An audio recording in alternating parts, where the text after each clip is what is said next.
Good evening, folks. I'm Freddie Vasquez. Sorry about that. It's Basement Politics Unfiltered tonight. I want to talk about the mayoral race here in the city of Yonkers, specifically the Margaret Coleman plan. Many people are talking about whether or not Reverend Margaret Coleman is there to actually win. I want to hear from you folks. What do you think?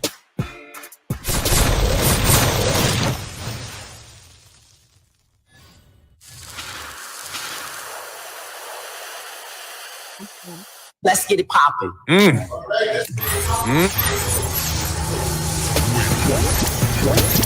evening, folks. I'm Freddie Vasquez. This is Basement Politics Unfiltered. Hope you can hear me. Happy Thursday.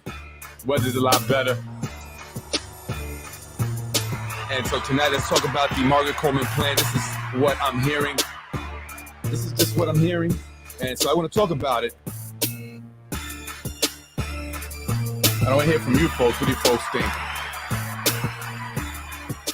So again, as I was saying, first, I mean this with no disrespect. I want to say, Reverend Margaret Coleman, from what I know, is a nice woman. From what people have told me, is a nice woman.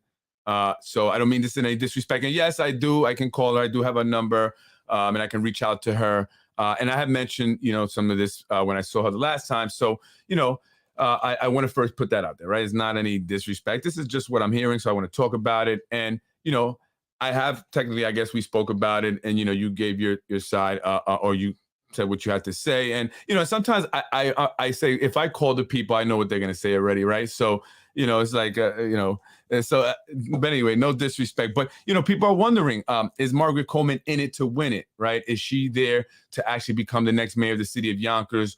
Or is she there to steal votes, quote unquote, or split the vote, as they say, and take votes away from Corazon Pineda, weakening her chances of winning? From what I'm hearing in a poll, actually, Margaret Coleman didn't do quite well in that poll. In fact, we actually got the same score, and I was even just flattered to be in the poll. So I don't care what I would have gotten, right? But yeah, so do a lot of people know Margaret Coleman? Are they familiar with Margaret Coleman? One of the things that I'm hearing is that she's not visible, and she says she is, and has shared some links recently, which I've shared, and she does have her website, which you can go up and check out. She says she has done some town hall meetings via Zoom, but people are saying I don't hear anything from her. She's very quiet. She's not, I guess maybe as vocal as, let's say, Corazon Pineda Isaac has been, the mayor. Obviously, you see him around the town, doing different things, having different events, taking pictures and stuff like that. You see Moranti also. Moranti's even, doing protests. He was protesting Chick-fil-A. He's been very vocal on the term limits. He's going around with the petition. But Margaret Coleman, for the most part, has been, I don't know, kind of MIA is what people say. But she has responded to the nepotism low HUD articles with her own editorial. And I wanted to read, and that's what I was reading here. Margaret found Coleman's response to Yonkers' ongoing conversation about term limits and nepotism. The issues of nepotism and term limits have been the focal point of discussion among my three opposing candidates during this mayoral race. The oxygen in Yonkers is currently being consumed with these topics. The current mayor has been a proponent of extending term limits and has not shied away from overextending his governance. This is evidenced by his attempt to diminish the importance of these issues with constant media appearances and oversaturation of newsletters in our mailboxes every other day. While both legislative incumbents, Democrat Corazon Pineda Isaac and Republican Anthony Moranti, are on the nepotism and term limit train, attempting to derail the conversation about issues that leave our city vulnerable. On Sunday, January 15th, during my historic announcement, I spoke about the importance of term limits in our city government and the 80-year history of the Spano dynasty. The validity of these topics have manifested as realities, which have continued to plague Yonkers politics for decades. This is nothing new. The only candidate running for mayor that can speak with fidelity on either issue is me.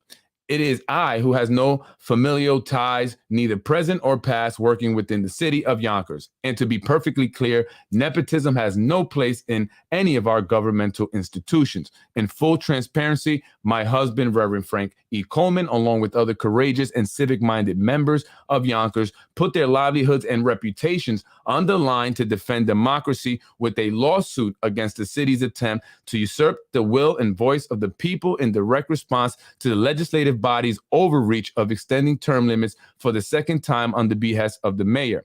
Furthermore, I call this rallying cry mere smokescreen for the real issues impacting Yonkers residents. Both Pineda and Moranti have been disingenuous with the residents of Yonkers.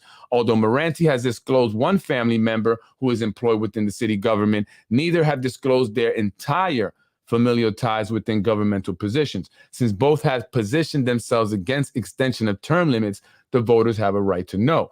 Not only should both give their stance on term limits and disclose their own family ties, but Pineda Isaac specifically should provide the backstory regarding her 3 consecutive term incumbencies as council person.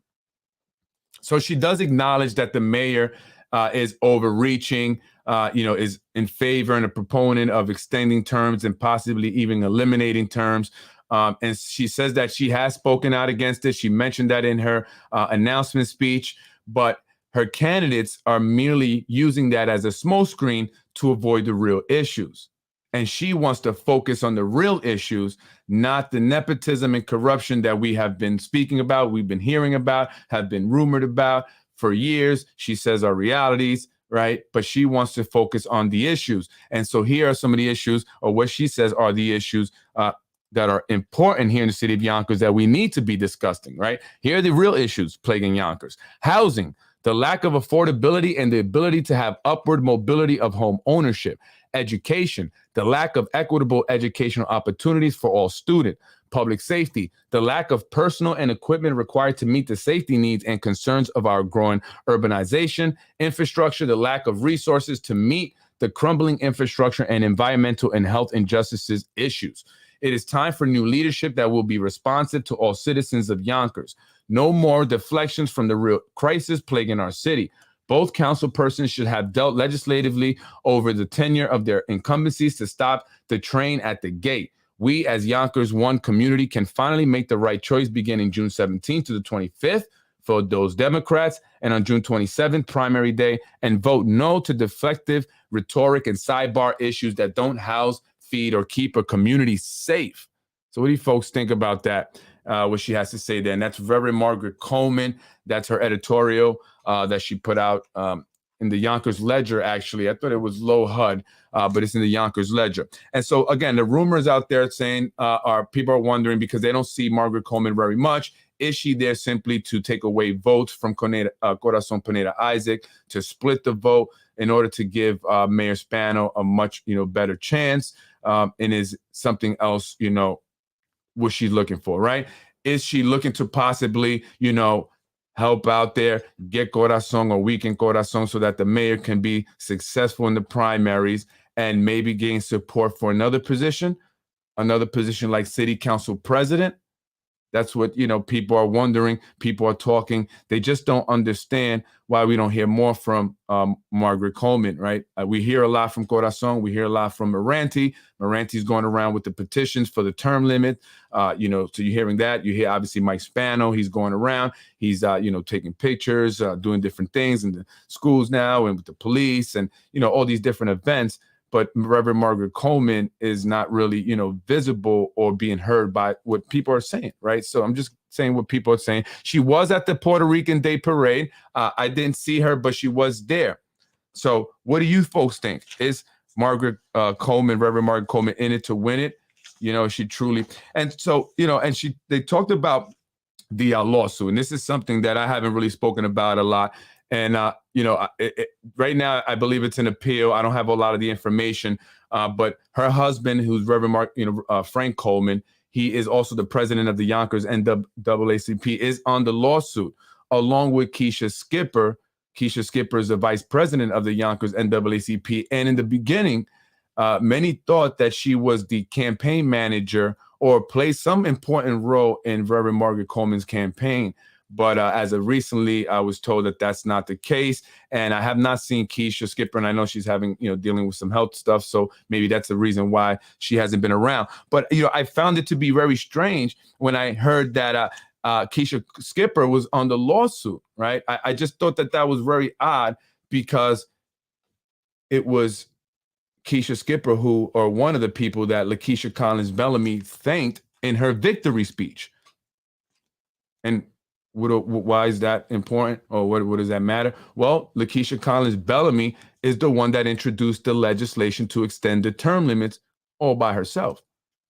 And that's who Keisha Skipper supported in the race for city council president between Lakeisha Collins Bellamy and Mike Cater. And initially, Keisha Skipper was supporting Mike Cater, which is why some people were upset with her when she ended up supporting Lakeisha Collins Bellamy.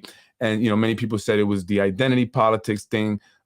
Other people said that there were things that maybe, she was looking to, hope to gain out of Lakeisha Collins Bellamy, becoming the next city council president. I don't know, but according to Lakeisha, she was very instrumental. She thanked her along with, Zahi Jarris, Wilson Kimball, and these very, prominent individuals here in the city of Yonkers.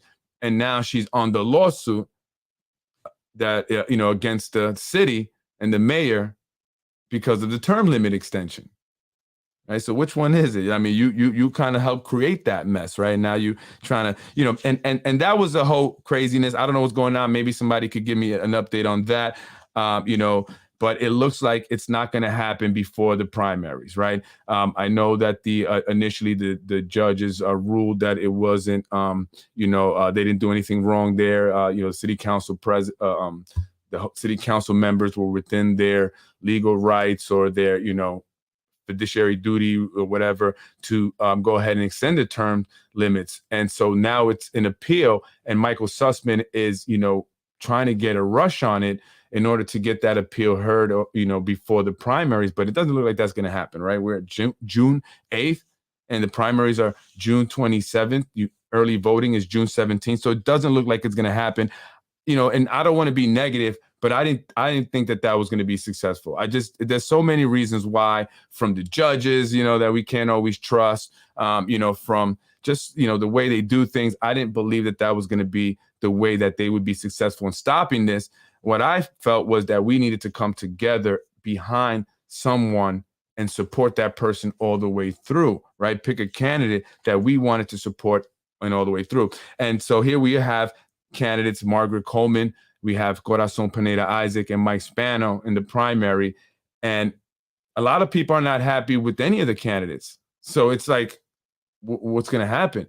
A lot of people who don't want to vote for Spano also don't want to vote for Corazon Pineda Isaac, but they don't know much about Margaret Coleman also, and they're wondering if she's really in it to win it.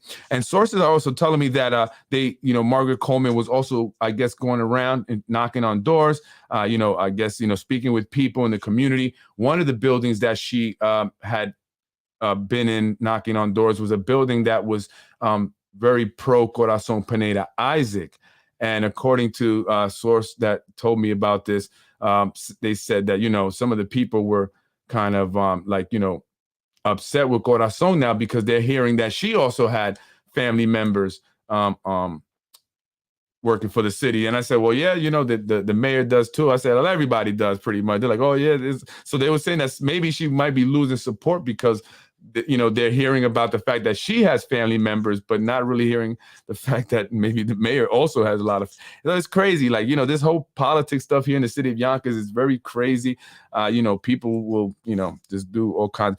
So I don't know. What do you guys think? I want to know what you guys think. What's going to happen here? I think the mayor's going to win. I mean, I don't know. I think Corazon is not really. This is what I think. I think Corazon should really just put it out there, right? Put everything out there. I think she should talk about, the Mike Cater lawsuit. I mean, the Mike Cater investigation, right? According to Jeff Buss, he wrote a letter to Liam McLaughlin stating that a council member had given him a call to apologize for throwing them under the bus, no pun intended, and involving them in this Mike Cater investigation.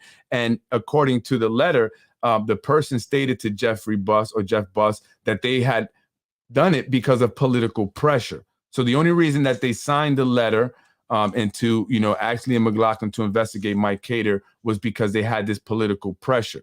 So, I mean, Corazon, do you know anything about that? Is that true? Is that so? I mean, you have to come out swinging. And I kind of agree with Margaret Coleman. Let's talk about the issues, but we know what the issues are, right? We know we need housing. We know we need to fix the schools. That's the primary thing for me, right? We need jobs. There's no jobs here. The infrastructure is horrible. Sawmill River Road over there, just before you get to Ashburton and Palmer, between Ashburton and Palmer, is horrible. It's like you're going off-roading. So we have a lot of issues here that we need to address. And then, there's things that we have to address also in regards to patronage jobs. Certain individuals being in certain positions that maybe they shouldn't be there. And also with the overtime and stuff, maybe we need to have someone go in there and do an audit of all the different departments. So that's what I want to hear from a mayoral candidate. If anyone that's going to be different, that's how they're going to sound.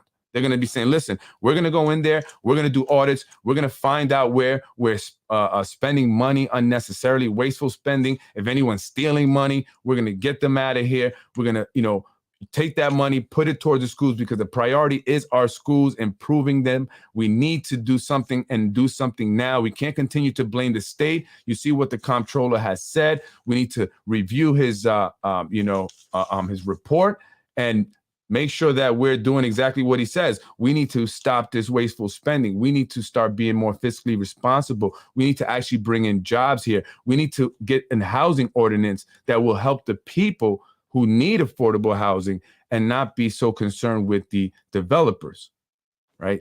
Where's the housing ordinance? We still don't have that. And so I don't know. I don't really know. So that's just what I'm hearing. So listen, Margaret Coleman, I just got to talk about it. And by the way, I hear you're going on with Dell, whatever his name is. I've invited you on the podcast. I've never said anything negative about you, right? I've never, I keep it honest. I just say what people are saying, right? I say what I may think, and you're always welcome to, give a response to that. But I've never been rude, disrespectful, insulting to you. And I don't understand, why yet I have yet to get you on the podcast here with me, and you're going on other people's show, right? It's like, I don't get it with some people, invite them. I got no issues with them. And they say, oh, yeah, I'm going to do it. I'm not doing this right now. And then you'll see them pop up on Yonkers Voice, or you see them, pop up with Dell, or even on Inside Yonkers. I mean, right? I don't get that, And so, that says something to me. And it makes me also question, because I'm wondering, is it true? Could it be that Margaret Coleman is in there to pull votes from Corazon? And could she be looking to line herself up to become the next city council president? Lakeisha Collins Bellamy only wanted to be there one term, right? That's I said that from before. She doesn't want to be the city council president. I would imagine that even more so now with all this criticism and all this attention, that she really does not want to be the city council president. And so they are going to be looking to get someone else, someone that they can I guess replace Lakeisha Collins Bellamy with. And who better than someone like Margaret Coleman, Margaret Found Coleman, right? She's well-spoken, educated, works in the schools, right? Her and her husband do a lot of community stuff, or they have the church, right? So I think, that's a good play, I think, because Lakeisha doesn't want to be there no more. She's done. She just, listen, do this one thing. Let's get Mike Cater out. Once I'm done, I'm done. I believe that she moving to judge, right? That was what her deal was. And so they have to find somebody. And so they're going to, I believe, maybe, work with Margaret Coleman to be that person. That's just what I truly believe. And just from the things that I've seen, last night they had a private debate. Right, it was a special invite only debate, and I don't understand why. First of all, why is it in it public? Why everybody's voting for these people, right? It's not just the few individuals that were invited and the people that held it, and it was held by individuals wealthier individuals, higher income individuals, more affluent individuals. It was private. And Margaret Coleman was invited. Obviously, the mayor was invited. He was there. Corazon Pineda Isaac attended. And also Anthony Moranti. He was invited, which I didn't understand. Why would Anthony Moranti be in there? We haven't gone through the primaries yet. Why not wait till, you see who's going to be running against him in the general election and then hold the debate. So, I don't know what's up with these private debates, right? Are they going to hold a public debate before the primary? Or is it just those with higher incomes that are privy to seeing them debate? Are they the only ones that matter? Right? They don't care about signing petitions. So you get that from the people on the food line, but then the people that vote, right, are the wealthier people. What's that about? I don't get it. And I don't understand why they had Anthony Moranti there if we haven't gone through the primaries yet. Right. So, so are they going to have a public debate? Will we see Margaret Coleman, Mike Spano, and Corazon Pineda Isaac debate before the primaries for the public? For those who were not invited to this special event, right? And that just, I don't know. But anyway, folks, I just wanted to talk about that. I just want to mention this. You want to go check out Margaret Coleman. For those who say, hey, what's she up to? You can check out her page, margaretformayor.com. A new voice, the right choice. Another thing is you see Margaret Yonkers time. Yonkers teacher Margaret found Coleman announcing his candidacy for mayor. And so the Yonkers time, we know it's connected to the machine. That's one of their media sources. So anyone that's put on here and spoken positively is usually connected to the administration. We know this, right? We see David Tubiolo, right? So we know this. So that's another clue. That's another clue.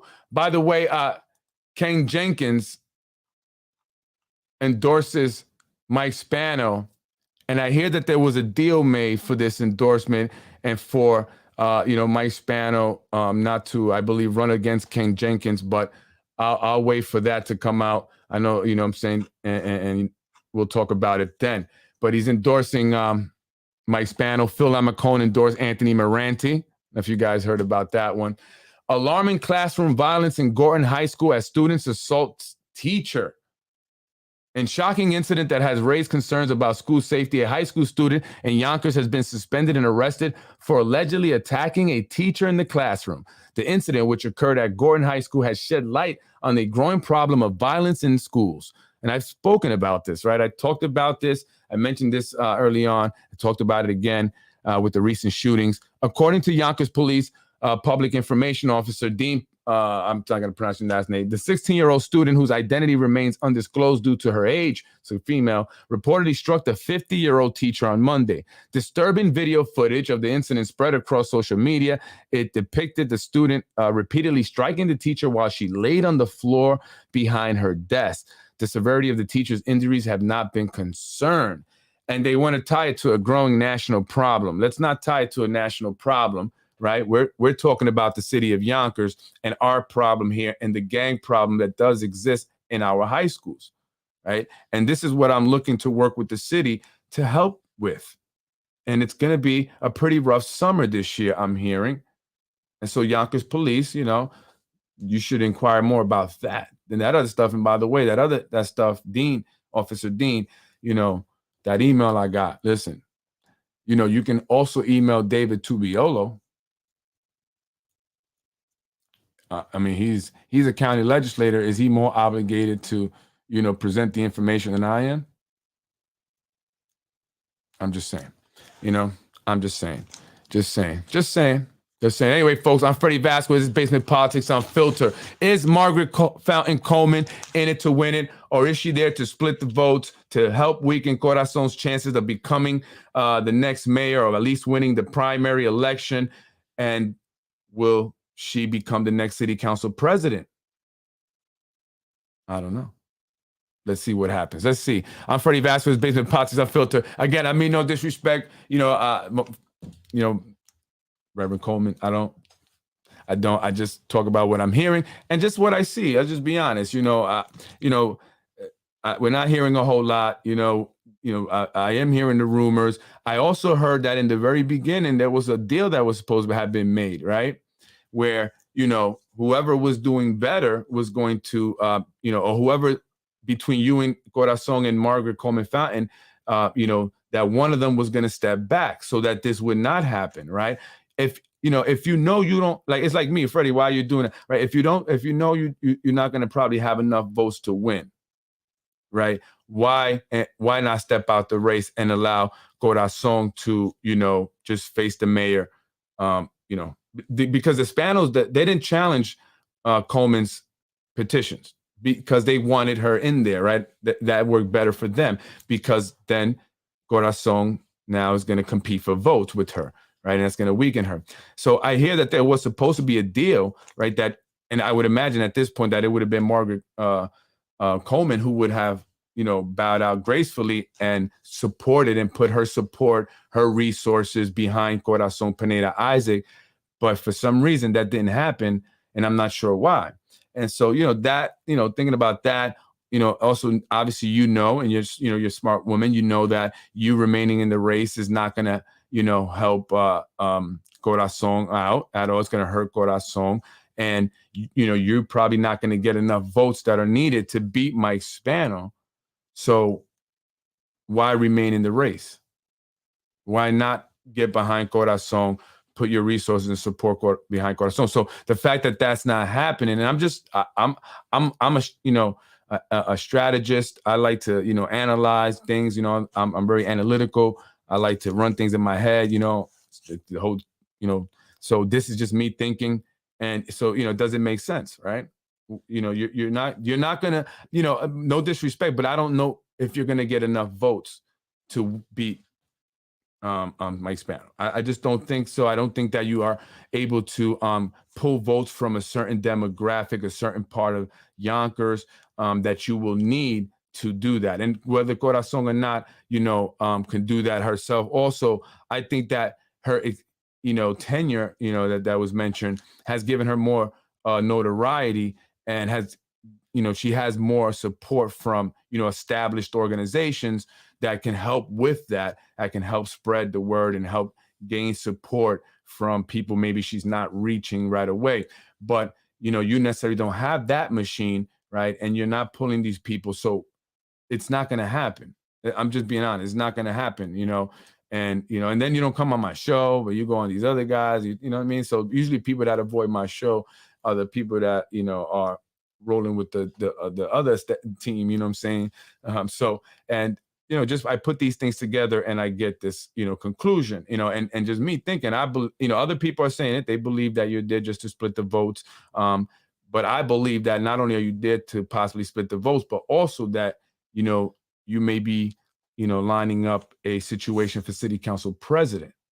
And, look, again, people, have strategies. People, may have a plan like, well, maybe I need to do it like this. And then if I, become city council president, then I can really do something big. And maybe that's the plan. I don't know.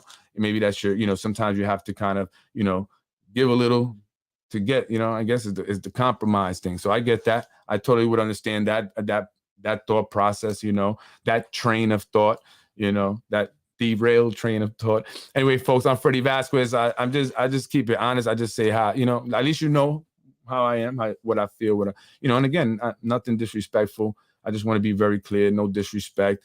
I just the way I see it, this way other people are seeing it, and we talk about it, and and you're more than welcome to come on the show and we can discuss it, and you could, talk live to me and tell me otherwise. I'm Freddie Vasquez. This is Basement Politics Unfiltered. The truth and nothing dies. By the way, I got 3 tickets today. My car was parked, and I got 3 tickets from, I forgot what the guy's name, but it's 2. I got 3 tickets from 2 different police officers. The first ticket I got at 12:49.